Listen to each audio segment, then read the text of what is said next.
پیام صبح میں تشریف لاتے ہیں۔ ہمیشہ ہم مفتی صاحب سے سیکھتے ہیں۔ لاتعداد کتابوں کے مصنف محترم مفتی منیب الرحمان صاحب۔ آغاز کرتے ہیں اللہ کے بابرکت نام سے، سورہ مومن اور آیات 3 اور 4۔ اعوذ باللہ من الشیطان الرجیم،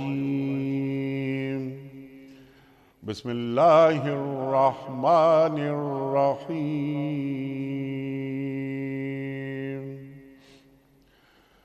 غافر الذنب وقابل التوب شدید العقاب ذی الطول، لا الہ الا ہو الیہ المصیر۔ ما یجادل فی آیات اللہ الا الذین کفروا فلا یغررک تقلبهم فی البلاد، صدق اللہ العظیم۔ اللہ گناہ معاف کرنے والا ہے، توبہ قبول کرنے والا ہے، سخت سزا دینے والا اور بڑا صاحب فضل ہے۔ کوئی معبود اس کے سوا نہیں ہے، اسی کی طرف سب کو پلٹنا ہے۔ اللہ کی آیات میں جھگڑے نہیں کرتے مگر صرف وہ لوگ جنہوں نے کفر کیا ہے۔ اس کے بعد دنیا کے ملکوں میں ان کی چلت پھرت تمہیں کسی دھوکے میں نہ ڈال دے۔ صدق اللہ العظیم۔ محترم مفتی منیب الرحمان صاحب کی خدمت میں اس سے پہلے کہ ہم رکھیں آج کے پروگرام کے حوالے سے پہلا سوال، کل کے پوچھے گئے سوال کا درست جواب اور آج کا سوال آپ کی خدمت میں۔ کل ہمارا سوال یہ تھا کہ حضرت نوح علیہ السلام کو کتنے سال کی عمر میں نبوت ملی؟ درست جواب 40 سال کی عمر میں۔ آج کا سوال نوٹ فرما لیجئے۔ طوفان نوح کتنے دن تک موجود رہا؟ 40 دن تک، 50 دن تک یا 60 دن تک؟ جو درست جواب آپ سمجھتے ہوں روانہ فرمائیے۔ ہمارے فون نمبرز ہیں 0092213452709۔ ہمارا دوسرا فون نمبر ہے 009222343000980۔ ہمارا ای میل ایڈریس ps@dunyatv.tv۔ ہمارا SMS کا نمبر 3031 اور ہمارا واٹس ایپ کا نمبر ہے 009232500194۔ حضرت ارشاد فرمائیے۔ معاف کیجئے میرا انٹرو ذرا طویل ہو گیا لیکن 2-3 یہ بہت اہم موضوعات۔ ارشاد فرمائیے اس سے پہلے کہ ہم ان آیات پر آئیں، وہ صورتیں قرآن کریم کی جن کا آغاز حام میم سے ہوتا ہے، ان کا مقام کیا ہے؟ ان کے تعلق سے اللہ کے رسول صلی اللہ علیہ وآلہ وسلم کیا فرما رہے ہیں؟ بسم اللہ الرحمن الرحیم، نحمدہ ونصلی ونسلم علی رسولہ الکریم، اللہم صلی اللہ سیدنا و مولانا محمد وعلی آلہ وصحبہ اجمعین۔ انیق احمد صاحب، قرآن کریم کی کچھ صورتیں ہیں جو حامیم سے شروع ہوتی ہیں اور ان کو مجموعی طور پر حوامیم کہا جاتا ہے، جو حامیم کی جمع ہے، اور سورۃ المؤمن اس سلسلے کی پہلی سورہ مبارکہ ہے۔ سبحان اللہ۔ ان صورتوں میں اللہ تبارک و تعالیٰ کی جلالت کا، قرآن کریم کی عظمت کا بیان ہے، اللہ کی شان عفو و کرم کا بیان ہے۔ آگے چل کر ان میں عاقبت و آخرت کا بھی بیان ہے، اور چونکہ ان کے مضامین آپس میں ملتے جلتے ہیں اس لیے ان کو حوامیم کہا جاتا ہے۔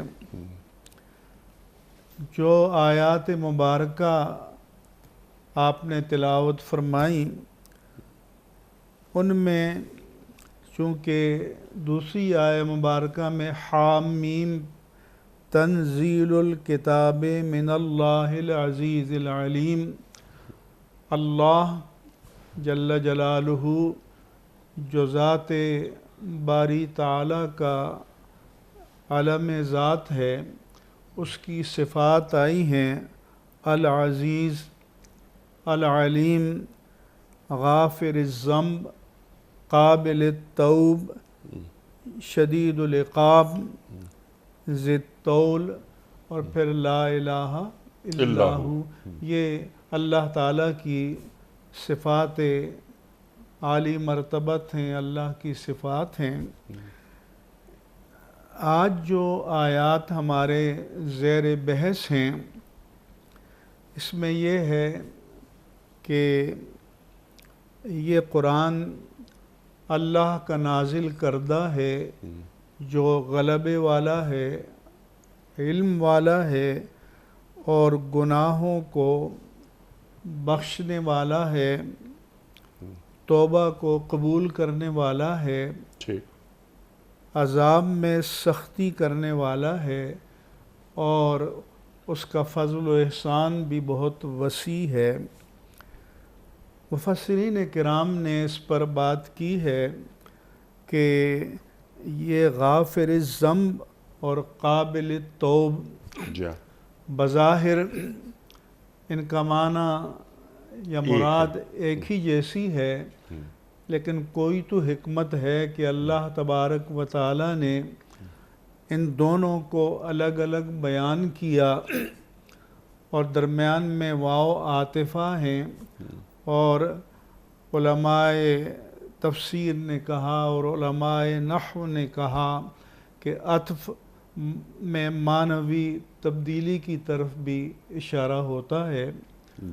غفر کے معنی ہیں چھپا دینے کے، غافر کے معنی ساتر کے ہیں، کہ اللہ تعالیٰ اپنی شان کرم سے اپنے بندوں کے گناہوں پر پردہ ڈال دیتا ہے، ان کو مستور فرما دیتا ہے، ان کو بخش دیتا ہے۔ اس پر علماء نے بات کی کہ یہ جو غافر الذنب ہے، آیا یہ اس میں کبائر کی مغفرت بھی ہو جاتی ہے یا کبائر کے لیے توبہ لازم ہے؟ تو مفسرین نے فرمایا کہ چونکہ یہ اللہ تبارک و تعالیٰ کی شان کے طور پر بیان کیا ہے، اس لیے غافر الذنب میں بھی تعمیم ہے، عمومیت ہے، کہ وہ صغیرہ گناہوں کو بھی معاف فرما دیتا ہے، اور اگر اس کی شان کرم کسی کی طرف متوجہ ہو جائے تو توبہ کے بغیر بھی کبیرہ گناہوں کو معاف فرما دیتا ہے۔ پھر بعض علماء نے، مفسرین نے یہ لکھا کہ کبھی ایسا ہوتا ہے کہ اللہ تبارک و تعالی بعض نیک اعمال کی برکت سے گناہوں کو معاف کر دیتا ہے۔ مثال کے طور پر ایک شخص آیا، سرور عالم صلی اللہ علیہ وآلہ وسلم مسجد میں تشریف فرما تھے، تو اس نے کہا کہ اصبت حدا، میں نے ایک گناہ کر لیا ہے، مجھ پر فاقم علی الحد، حد قائم کر دیجئے۔ اور اس نے کسی خاتون سے، غیر محرم سے بوس و کنار کیا تھا، اس سے تجاوز نہیں کیا تھا، لیکن حضور خاموش رہے۔ آپ نے نماز پڑھائی اور پھر آپ نے فرمایا کہ وہ شخص کہاں ہے جس نے سوال کیا تھا؟ وہ کھڑا ہوا، تو آپ نے فرمایا کہ اللہ تعالیٰ فرماتا ہے وَأَقِمِ الصَّلَاةَ طَرَفَيِ النَّهَارِ وَزُلَفًا مِّنَ اللَّيْلِ، کہ تم نماز قائم کرو دن کے کناروں پر اور رات کے کچھ حصوں میں، یہ پوری 5 وقتہ نمازوں کی طرف اشارہ ہے۔ جی ان الحسنات یذہبن السیئات، نیکیاں برائیوں کے اثر کو مٹا دیتی ہیں سبحان اور اللہ، زائل کر دیتی ہیں۔ سبحان اللہ، یعنی تم نے ابھی نماز پڑھی ہے تو اس کی برکت سے اللہ تبارک و تعالی تمہارے اس گناہ کو معاف کر دے گا، جیسا کہ حدیث پاک میں آیا کہ جب بندہ اپنے گھر سے اچھی طرح وضو کر کے چلتا ہے تو پھر وہ مسجد کی طرف جاتے ہوئے جو بھی قدم اٹھاتا ہے، ہر قدم کے بدلے میں اس کی 10 گناہ معاف ہوتے ہیں، 10 نیکیاں ملتی ہیں، 10 درجے بلند ہوتے ہیں۔ اور بعض مفسرین نے فرمایا کہ وَنَكْتُبُ مَا قَدَّمُوا وَآثَارَهُمْ، کہ یہ جو سورہ یاسین میں فرمایا کہ ہم لکھ دیتے ہیں کہ جو انہوں نے آگے نیکیاں بھیجی اور وہ جو بعد میں آنے والی ہیں ان کے جانے کے بعد، اس میں ان چیزوں کی طرف بھی اشارہ ہے۔ لہذا اللہ تبارک و تعالی صغیرہ گناہوں کو تو معاف کرتا ہے، اور حضور نے بھی فرمایا کہ شفاعتی لأہل الکبائر من امتی، کہ میری شفاعت میری امت کے کبیرہ گناہ والوں کے لیے ہے۔ اللہ مطلب یہ ہے کہ وہ زیادہ میری شفاعت کے مستحق اور طلبگار ہیں، ضرورت مند ہیں، اور میں ان کی شفاعت کروں گا۔ اللہ چنانچہ فرمایا کہ فَقُلْ تَسْتَغْفِرُوا رَبَّكُمْ، کہ حضرت نوح علیہ السلام کا ذکر ہے کہ میں نے کہا کہ اپنے رب کی بارگاہ میں استغفار کرو، انہو کان غفارا، وہ بہت بخشنے والا ہے، یرسل السماء علیکم مدرارا، اگر تم استغفار کو اپنا شعار بناؤ گے تو آسمان لگاتار تم پر باران رحمت نازل کرے گا، وَيُمْدِدْكُمْ بِأَمْوَالٍ وَبَنِينَ، اور مالوں سے اور اولاد سے تمہاری مدد فرمائے گا، وَيَجْعَلْ لَكُمْ جَنَّاتٍ وَأَنْہَارًا، تمہارے لیے باغات پیدا فرمائے گا، نہریں جاری فرمائے گا۔ تو اس کا مطلب یہ ہے کہ اللہ تبارک و تعالیٰ کی بارگاہ میں کوئی استغفار کرے تو نہ صرف یہ کہ گناہ معاف ہو جاتے ہیں، بلکہ یہ بھی ہے کہ اس کی برکت سے اللہ تعالیٰ نعمتوں کا نزول فرماتا ہے۔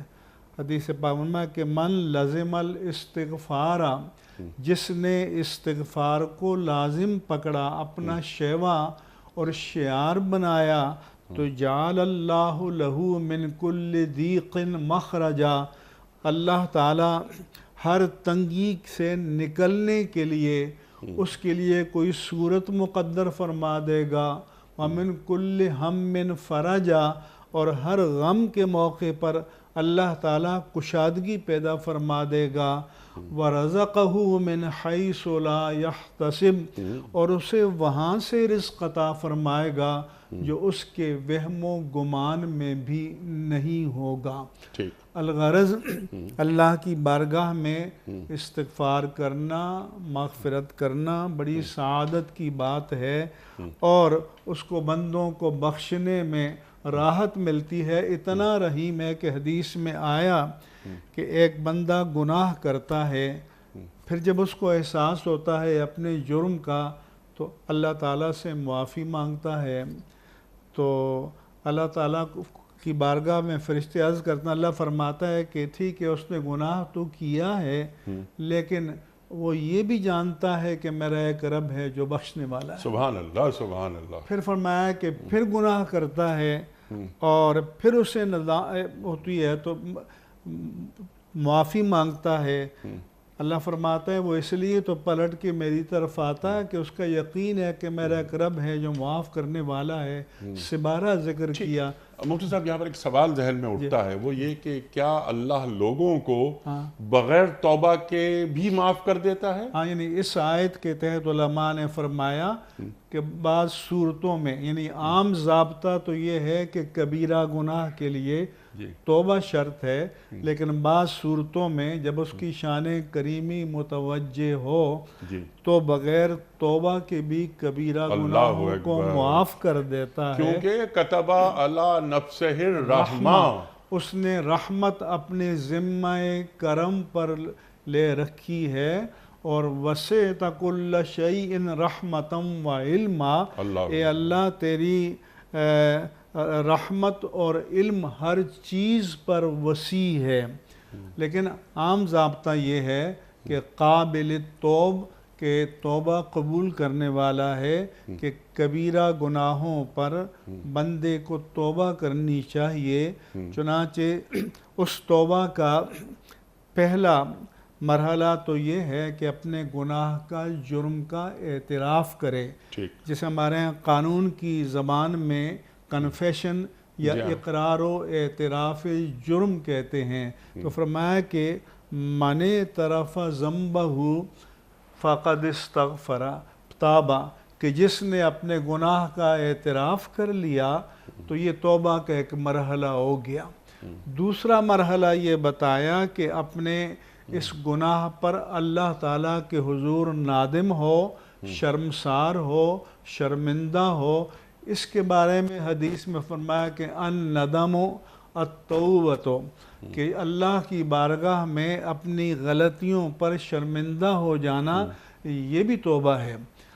پھر حضور سے پوچھا، حضرت معاذ بن جبل بیان کرتے ہیں کہ میں نے عرض کی یا رسول اللہ صلی اللہ علیہ وسلم، اللہ جو فرماتا ہے کہ وَتُوبُوا إِلَى اللَّهِ تَوْبَةً نَصُوحًا، کہ اللہ کی بارگاہ میں توبۃ النصوح کرو، تو توبۃ النصوح کیا ہے؟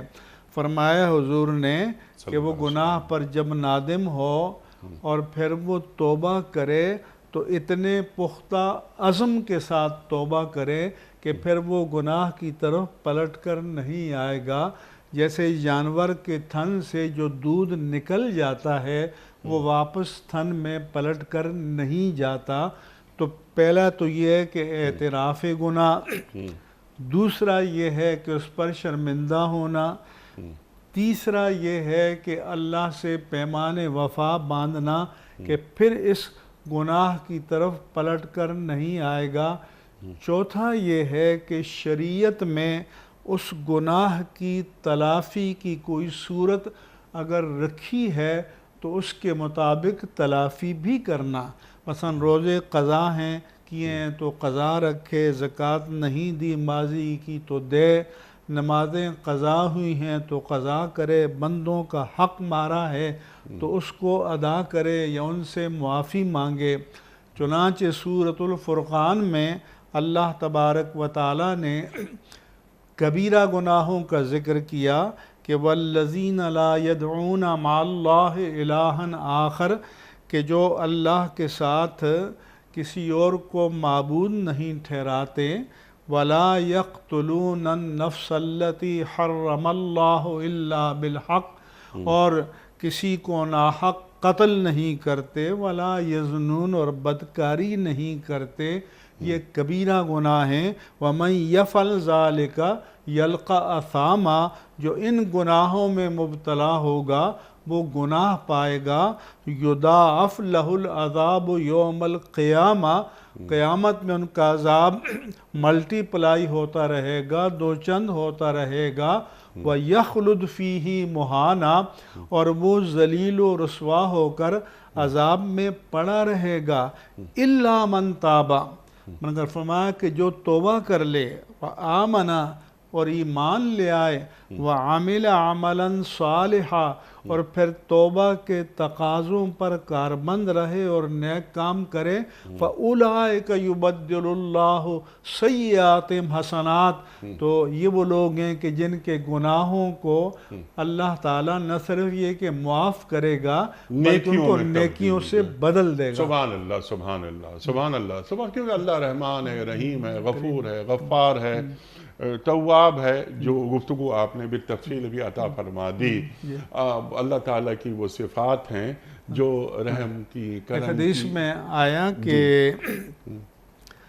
آخر میں جو بندہ جنت میں جائے گا، جی ایک بندہ ہوگا، اللہ اپنی عدالت میں بلائے گا جی اور فرشتوں سے کہے گا کہ عارض علیہ صغار ذنوبہ، کہ ورفع عن کبار ذنوبہ، کہ اس کے چھوٹے گناہوں کے اس کے سامنے ہسٹری شیٹ پیش کرو اور بڑے گناہوں سے ذرا صرف نظر کرو. اس سے کہا جائے گا تم نے فلاں دن فلاں وقت یہ گناہ کیا، ذرا انکار کی تو مجال نہیں ہوئی، اعتراف کرے گا. ایک ایک گناہ کر کے گنتے چلے جائیں گے فرشتے، وہ اعتراف کرتا چلا جائے گا، لیکن دل میں تمنا کرے گا کہ وہ جو میرے بڑے بڑے گناہ ہیں کاش کہ وہ لسٹ میں نہ آئیں. جی پھر اللہ فرمائے گا فرشتوں سے کہ ان گناہوں کے بدلے میں اس کو نیکیاں دے دو. ٹھیک. اب بندہ تو سیلفش ہے، خود غرض ہے، پھر وہ کہے گا کہ یا اللہ ابھی تو میرے بہت بڑے بڑے گناہ ہیں جو بھی لسٹ میں آئے ہی نہیں. تو حضور انور صلی اللہ علیہ وسلم فرمائے گا کہ ان کو بھی معاف کر دو. تو حضور یہ بیان کر کے اتنے خوش ہوئے کہ آپ کے اطراف کے دندان مبارک بھی ظاہر ہوئے کہ اللہ کی ذات اتنی کریم ہے، اتنا کرم فرماتا ہے کہ جب کرم فرمانے میں آئے گا تو گناہوں کو نیکیوں سے تبدیل فرما دے گا. لیکن اس کے بعد جیسا کہ آپ نے ذکر کیا کہ غافر الذنب اور قابل توب کی صفات پڑھتے ہوئے، ان کی معنویت کو جانتے ہوئے غافل نہیں ہو جانا چاہیے کہ ہمیں کھلی چھوٹ ہے، جو جی میں آئے کرتے پھریں. فرمایا کہ شدید العقاب، وہ جب پکڑنے پہ آتا ہے تو ان بطش ربک لشدید، پھر تمہارے رب کی پکڑ بہت سخت ہے، پھر اس سے چھڑایا جانا بڑا مشکل ہے. اس لیے جہاں اللہ کی رحمت کی بندے کو امید لگائے رکھنا چاہیے، وہاں اس کی گرفت سے، اس کے عقاب سے، اس کی سزا سے، اس کے عذاب سے ڈرتے بھی رہنا چاہیے. حضرت ثابت بنانی کہتے ہیں کہ میں نے یہ آیات پڑھ رہا تھا کہ غافر الذنب قابل التوب شدید العقاب ذی الطول. تو ایک سوار آیا پیچھے سے اور اس نے کہا کہ جب تم غافر الذنب پڑھو تو اس کے بعد یہ دعا کرو کہ یا غافر الذنب اغفر ذنبی، اے گناہ بخشنے والے میرے گناہ کو بخش دے.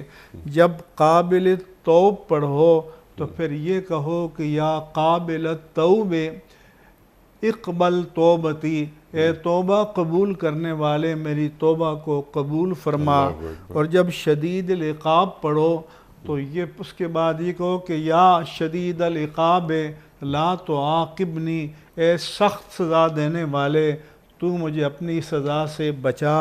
اور ذی الطول جب پڑھو تو کہو کہ یا ذی الطول طل علی بخیر، اے بے پناہ فضل و احسان کرنے والے مجھ پر بھی بے پناہ فضل و احسان اور کرم کی بارش نازل فرما. سبحان اللہ. حضرت عمر فاروق رضی اللہ تعالیٰ عنہ کا ایک بڑا بہادر دوست تھا، ساتھی بن گیا، شام کا رہنے والا. تو اس کے گھر کا کوئی فرد آیا، بڑا اچھا تھا، بہادر تھا، جری تھا، شجاع تھا. تو آپ نے اس کا حال پوچھا تو انہوں نے بتایا کہ اس کا تو برا حال ہو گیا، شراب و کباب میں بدکاریوں میں مبتلا ہو گیا ہے.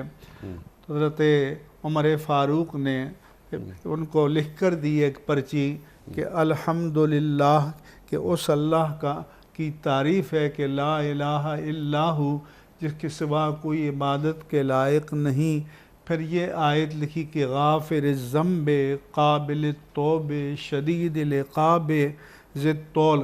فرمایا کہ جب وہ شراب کے نشے میں مست ہو تو یہ پرچی میری جو سیل کی ہوئی تھی اس وقت اس کو پکڑا دینا. جب اس کیفیت میں آیا تو اور اس میں تھا کہ لا تیأس من رحمت اللہ، اللہ کی رحمت سے نا امید نہ ہو جاؤ۔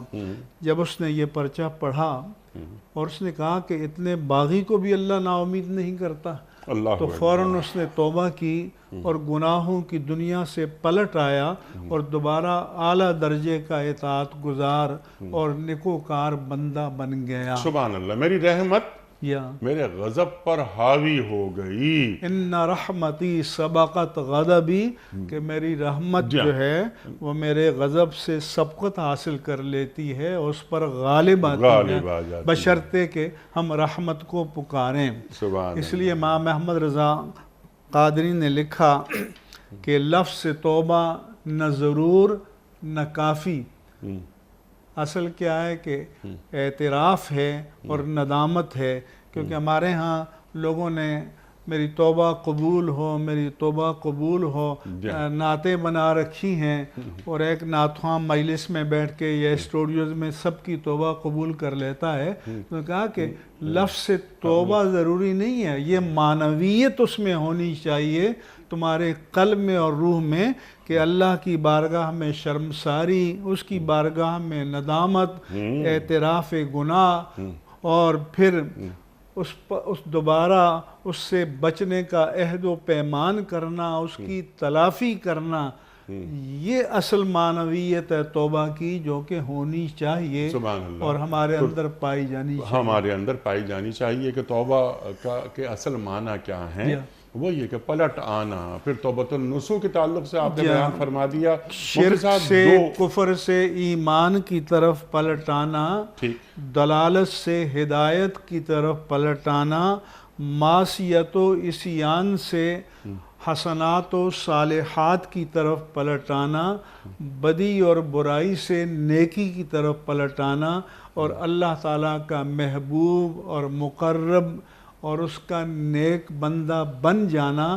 یہ جو ایک روحانی ارتقاء کا سفر ہے، اس کی پوری معنویت کو شریعت میں توبہ کہتے ہیں۔ سبحان اللہ، سبحان اللہ۔ بالتفصیل آپ نے ایک ایک نقطہ واضح کر دیا۔ اب یہاں دو پوائنٹس مزید رہ گئے ہیں، میں چاہتا ہوں کہ آج ہی یہ مکمل ہو جائیں۔ قرآن کی آیات میں جھگڑا نہیں کرتے، مگر وہ لوگ جنہوں نے کفر کیا، اللہ تعالیٰ ارشاد فرما رہا ہے، سرکار دو عالم صلی اللہ علیہ وآلہ وسلم کے کانوں میں آواز آئی کہ دو افراد جھگڑا کر رہے ہیں قرآن کریم کی کسی آیت کے تعلق سے۔ آپ غضبناک ہو کر باہر تشریف لائے اور آپ نے فرمایا کہ تم سے پہلے کی امتیں اسی لیے ہلاک ہوئی تھیں کہ انہوں نے اپنی کتاب کے حوالے سے جھگڑا کرنا شروع کر دیا تھا۔ تو جدال فی القرآن یہ کیا ہوتا ہے مفتی صاحب؟ حدیث پاک میں فرمایا کہ فَلَا تُمَارُوا فِي الْقُرْآنِ فَإِنَّ مِرَاءً فِي الْقُرْآنِ كُفْرٌ۔ قرآن میں جھگڑا نہ کرو، قرآن میں جھگڑا کرنا کفر ہے۔ دوسری حدیث میں فرمایا کہ جدال فی القرآن کفر، قرآن میں مجادلہ کرنا یہ کفر ہے۔ اب یہ وہ کس طرح کا جدال کرتے تھے؟ یہ قرآن میں اللہ نے فرمایا کہ مِنْهُمْ مَنْ يَسْتَمِعُ إِلَيْكَ، ان میں سے وہ کچھ لوگ وہ تھے جو کان لگا کر آپ کو سنتے تھے۔ وَجَعَلْنَا عَلَىٰ قُلُوبِهِمْ أَكِنَّةً أَن يَفْقَهُوا، لیکن ان کی بدعمالیوں کی وجہ سے ان کے دلوں پر ہم نے پردہ ڈال دیا کہ وہ اس کو سمجھ نہیں پاتے۔ وَفِي آذَانِهِمْ وَقْرًا، اور ان کے کانوں میں بہرا پن ہے۔ وَإِن يَرَوْا كُلَّ آيَةٍ لَا يُؤْمِنُوا بِهَا، اگر اس کو اللہ اپنی قدرت کی ساری نشانیاں بھی دکھلا دے تو پھر بھی ایمان نہیں لائیں گے۔ حَتَّى إِذَا جَاءُوكَ يُجَادِلُونَكَ، یہاں تک کہ جب آپ کے پاس آئیں گے تو آپ سے جھگڑا کریں گے۔ يَقُولُ الَّذِينَ كَفَرُوا، اور کافر کہیں گے ان ھذا الا اساطیر الاولین، یہ تو پچھلی قوموں کی افسانوی داستانیں ہیں، یہ کہاں سے اللہ کا کلام ہو گیا جو آپ اس کو بیان کرتے ہیں۔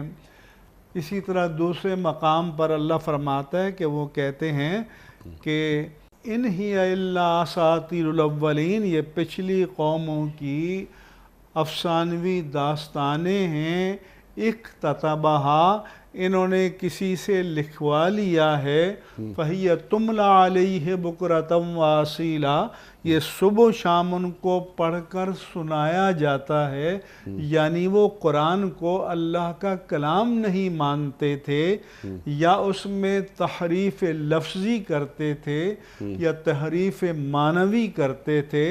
تحریف لفظی کی مثال بھی اللہ نے قرآن میں بیان کی کہ فرمایا کہ یا ایھا الذین آمنوا لا تقولوا رائنا وقولوا انظرنا واسمعوا، کہ صحابہ کرام کا طریقہ یہ تھا کہ جب بارگاہ مصطفی میں بیٹھے ہوتے اور حضور ارشاد فرما رہے ہوتے اور کوئی بات سمجھ میں نہ آئی ہوتی، جیسے ہم اردو میں کہتے ہیں کہ مکرر ارشاد فرمائیے، تو وہ عرض کرتے کہ رائنا یا رسول اللہ، یا رسول اللہ صلی اللہ علیہ وسلم، ہماری رعایت کیجئے، دوبارہ ارشاد فرمائیے۔ تو وہ جو منافق ہوتے تھے اور وہ کیا کرتے تھے کہ اس رائے کے کلمے کو امالہ کر کے رائینا یا رسول اللہ کہتے، اور پھر باہر جا کر اپنی مجلسوں میں کہتے کہ دیکھیے ہم نے ان کو رائینا مانے ہمارے چرواہے، ہم نے کس طرح سے ان کی توہین کر دی، یا اس کو ران سے رہتے جس کے معنی حماقت کے ہیں۔ تو اللہ تعالیٰ نے فرمایا کہ اپنے حبیب کریم کی شان کا ایک نیا ضابطہ جاری فرمایا کہ میرے نبی کی شان میں ایسا کلمہ استعمال کرنا بھی جائز نہیں کہ بولنے والے کی مراد صحیح ہو، اس کے معنی بھی صحیح ہوں، لیکن کوئی بدطینت اور خبیث الفطرت شخص اس کو اہانت کے معنی میں لے لے۔ اسی فرمایا کہ آئندہ تم یہ کہا کرو کہ انظرنا یا رسول اللہ۔ یہ کفار کا رویہ، یہ رویہ مشرکین کا رویہ۔ اب جو حامل کتاب ہیں ان کا رویہ، ایک تو ماضی یعنی توریت اور انجیل کے حاملین، ان کا رویہ، ہمارا رویہ، کہ بہت سارے سوالات ہیں ذہن میں مفتی صاحب۔ میرا پہلا سوال یہ ہے کہ کسی بھی حکم کو جاننا ہے ہمیں، کسی بھی مسئلے کو جاننا ہے، اس کا حل ہمیں، تو ہمیں قرآن کریم سے جو رہنمائی حاصل ہوتی ہے، قرآن کریم سے ہم استنباط کرتے ہیں، تو اس میں کیا آرا مختلف ہو سکتی ہیں؟ یہاں پر اس مراء یا مجادلے سے منع کیا گیا ہے جو مقصود قرآن کو باطل کرنے کے لیے کیا جائے۔ وہ بحث یا وہ تمہیز یا وہ غور و خوض یا وہ علمی اجتہاد کہ جو منطوق قرآن اور مفہوم قرآن اور مقصود قرآن تک رسائی کے لیے کیا جائے، وہ تو عبادت ہے۔ اور اس میں تو فرمایا کہ من اجتہد و اصاب فلہ اجر، جس نے اپنی پوری علمی اور فکری اور عقلی قوت کو صرف کیا مراد حق کو پانے کے لیے اور صحیح مراد تک پہنچ گیا، تو اس کو 2 اجر ملیں گے۔ ایک تو اس ذہنی اور فکری جو اس نے ایکسرسائز کی اور اجتہاد کیا، جہد مسلسل اس کا، اور ایک نیک مفہوم کو پانے کا۔ وَمَنِ اجْتَهَدَ فَأَخْطَأَ فَلَهُ أَجْرٌ، اگر کسی نے اجتہاد کیا، فکری قوت کو صرف کیا، لیکن پوری مراد تک نہ پہنچ پایا، نیت اس کی صالح تھی، نیت اس کی خالص تھی، تب بھی اس کو ایک اجر ملے گا۔ اجر مل رہا ہے، چہ جائے کہ جھگڑا نہیں، اجر دیا جا رہا ہے۔ البتہ یہ فرمایا کہ ادعو الی سبیل ربک بالحکمت والموعظۃ الحسنۃ وجادلہم باللتی ہی احسن، اور لوگوں کو اپنے رب کے راستے کی طرف بلاؤ، حکمت کے ساتھ، دانش کے ساتھ، بصیرت کے ساتھ، اپیلنگ مینر میں، عمدہ نصیحت کے ساتھ، اور اگر بحث کرنی پڑے، ڈیبیٹ کرنی پڑے تو احسن طریقے سے کرو کہ جو یہ مقصد نہ ہو کہ ہم نے اس کو چھا جانا ہے، ٹھیک ہے، یہ نہیں ہے۔ فرمایا کہ من طلب العلم لیجاری بہ العلماء او لیماری بہ السفہاء او لیصرف وجوہ الناس الیہ ادخلہ اللہ النار۔ جس نے علم دین کا اس لیے حاصل کیا کہ مناظرے میں علماء پر غالب آ جائے یا بیوقوف لوگوں کو کٹ حجتیوں میں مبتلا کرے یا لوگوں کی عقیدت کو اپنی جانب مائل کرے، یعنی دین حق کی اصل فہمائش مقصود نہیں ہے، اپنی نفسانیت مقصود ہے، تو یہ علم اس کو جہنم میں لے جائے گا۔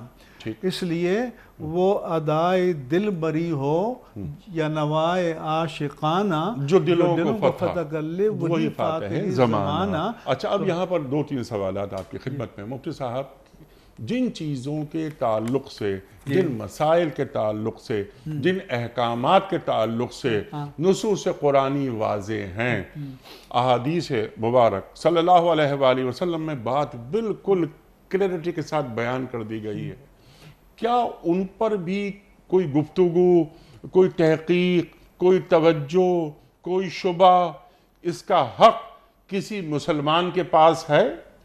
نہیں، جو محکمات ہیں جی، ان میں تو قطعیت محکم وہی ہے کہ اللہ کے حلال و حرام کے اور عقائد کے وہ احکام کہ جن کی مراد بالکل واضح ہے، قطعی ہے، اس میں کسی شک و شبے کی گنجائش نہیں ہے، ان ام الکتاب، وہی اصل کتاب ہیں، ان میں کسی بحث اور مجادلے کی گنجائش نہیں ہے، ان کو تسلیم کرنا ہے، قبول کرنا ہے اور ان کو ماننا ہے۔ اور اخر متشابہات، کچھ آیات متشابہات ہیں، ان کے بارے میں الگ سے بیان کیا، لیکن ایک چیز کہ فلا یغررک تقلبہم فی البلاد، یہ بھی فرمایا کہ اس زمانے میں جیسے قریش تھے، جس کو سورہ قریش میں ذکر ہے کہ لإیلاف قریش ایلافہم رحلۃ الشتاء والصیف، کہ قریش گرمیوں میں شام کا سفر کرتے تھے تجارتی، اور سردیوں میں یمن کا کرتے تھے اور پرامن رہتے تھے۔ فَلْيَعْبُدُوا رَبَّ هَذَا الْبَيْتِ، تو اب لوگ کہتے تھے بھئی یہ مزے کر رہے ہیں، تجارت کر رہے ہیں، دندناتے پھر رہے ہیں، تو اور بیت اللہ کی خدمت بھی کر رہے ہیں، اور اگر انہیں یہ اعزاز بھی حاصل ہے، لیکن یہ تو ایک الگ تھی کہ ان کی چلت پھرت، ان کی عیاشی یا ان کی خوشحال زندگی اس سے مروب نہ ہو جائیں۔ اگر یہ اللہ کے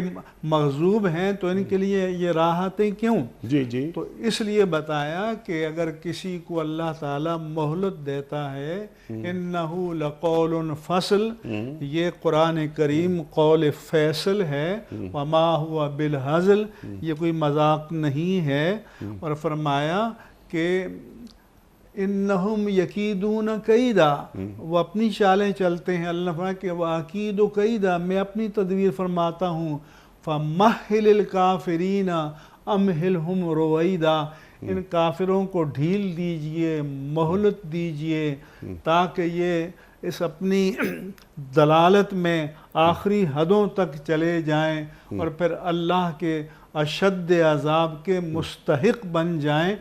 ہمارے ہاں جو آج کل کے لبرل ہیں وہ بھی مذاق اڑاتے ہیں دین کی باتوں کا۔ میں نے خود سنا کہ دیکھیے یہ کہتے ہیں کہ آپ ہوائی جہاز پہ بیٹھیں تو دعائے سفر پڑھیں، یہ یورپ والے، امریکہ والے، کافر، بت پرست، یہ تو کوئی دعا نہیں پڑھتے اور وہ بھی محفوظ سفر کرتے ہیں۔ تو یہ تعلیمات دین کا مذاق ہوتا ہے۔ پھر کہتے ہیں دیکھیے وہ بڑی راحتوں میں ہیں، تو حضور والا اللہ تبارک و تعالیٰ کی طرف سے یہ دنیا کی نعمتیں، راحتیں یا انعامات کبھی تو بطور انعام کے ہوتی ہیں اور کبھی بطور امتحان کے ہوتی ہیں۔ یہ مت سمجھا جائے کہ جو ارب پتی ہے یا کھرب پتی ہے تو وہ سمجھے کہ میں اللہ کا چہیتا اور اللہ کا محبوب ہوں. اللہ کا محبوب تبھی ہوگا جب اللہ کی دی ہوئی دولت کو اللہ کے حکم کے مطابق اور اللہ کی فرما برداری کرے گا، اللہ کی اطاعت کرے گا، اللہ کی راہ میں خرچ بھی کرے گا اور وہ اللہ کا بندہ بن کر رہے گا. عبد الدینار اور عبد الدرہم نہیں بن جائے گا. اچھا مولوی صاحب کیونکہ لاسٹ منٹ جاری ہیں، تحریف قرآن نہیں ہو سکتی، ممکن ہی نہیں. اچھا تحریف معنی بھی نہیں ہو سکتی.